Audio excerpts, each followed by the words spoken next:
I added some unshelled pistachios to my mini cauldrons. I'm next coming in with a ghost toothpick and I'm putting some Colby Jack, a blueberry, and some white cheddar on my ghost toothpick.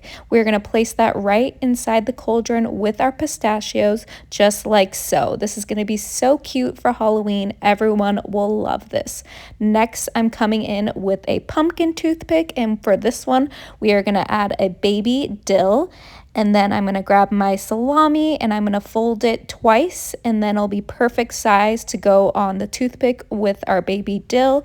Next, I'm adding a garlic olive, and then this toothpick is being placed right next to our ghost in our cauldron. How cute is that? Once we have all of our pickle pumpkin toothpicks in there, I'm adding some, little breadsticks in there because you need some carbs for these cute little charcuterie cups. Perfect for Halloween, just like so. Once all of our cauldrons get their breadsticks in there, this cute spooky appetizer is ready for any Halloween party this season. Such a fun way to serve an appetizer that everyone will love. Enjoy.